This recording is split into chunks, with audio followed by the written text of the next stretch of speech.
Hello everyone, it's Jade from Boho Bookworm. Welcome back to my channel and welcome to my first book haul of 2023. So over Christmas, my fiance prepared this personalised advent calendar for me, and 3 of the days I got books from him. He'd asked me a little while ago, like, what are the top 50 books that you really want to buy? And I was like, what are you doing? Like, you cannot be buying me like a bookshelf filled with all my favourite books. What is this?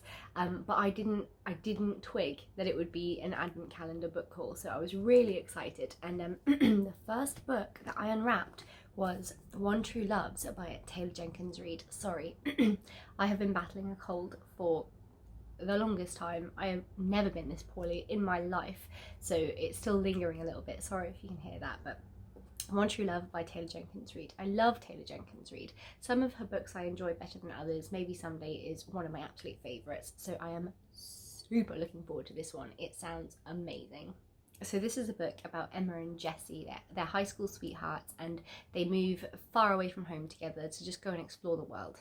Just one day before their first wedding anniversary, Jesse gets on board this helicopter and that goes missing. So suddenly he's gone and Emma doesn't know what to do with herself. Then the book goes forward in time to many years later, and Emma has, she's grieved, she's learned to live again. Eventually, she's moved on, she's fallen in love with someone else, and then one day she receives a phone call and it's from Jesse. That sounds barbaric. I mean, the woman went through the worst loss imaginable. She's now, obviously it's not ever something that you could get over, but she's moved on with her life. She's got this fiance, and then suddenly her missing husband shows back up and is in her life. So she's got her husband and her fiance, and she's got to try and figure out what the hell to do. This book, I feel like I'm going to need the tissues, so I can't wait. The next book that he got me was A Familiar Stranger by A.R. Torre. She is the author that wrote the Gallon 6E series, which I absolutely loved, and I cannot wait to dive into this one because it sounds just as good.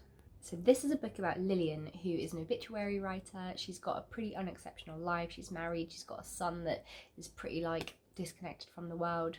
And one day when she's in this coffee shop, she is lured into this exciting affair by this guy called David. At first it's totally thrilling. She is loving life. She's never felt so reckless and unpredictable. She is kind of pushing away all of her loved ones, her closest friends. But then one day, proof of this affair finds its way onto her son's social media, and Lillian just doesn't know what the hell to do. As the truth is revealed, it turns out that Lillian is not the only one leading a double life. So it sounds super mysterious, super suspenseful and gripping, and I can't wait. The last book that he got me is Married at First Swipe by Claire Frost. So I am unashamedly a lover, a addict of Married at First Sight and basically all the reality dating shows. So when I saw this book on Goodreads, it's not my normal genre. It's not thriller, it's not horror, it's not going to be suspenseful and insanely addictive, but it sounds fun. And if I love reality television so much, why not just incorporate that into a book?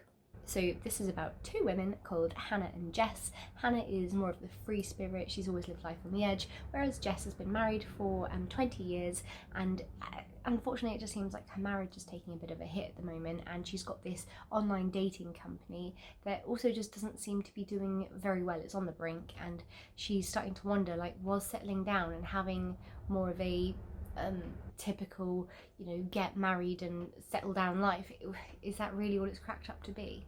But I gather that Hannah and Jess are friends, because when Hannah realises that Jess's business is taking a hit, she decides to match with a man on her dating site and meet him for the first time at the altar. Obviously with anything like that, it would generate a lot of publicity, which could only do the business good. That's Hannah's thinking anyway. This is the kind of book that I can just envision relaxing on a beach with, so it's one that I definitely plan to take with me for a summer holiday this year.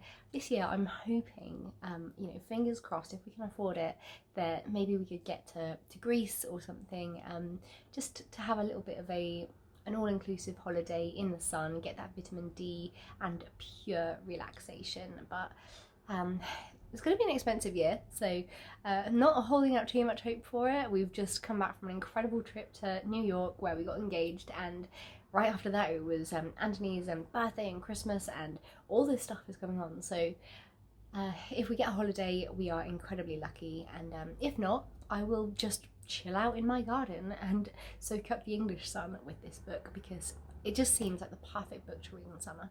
Let me know what books you have recently acquired, and if you are interested in any of these. I hope you're all well, and I'll talk to you soon. Bye.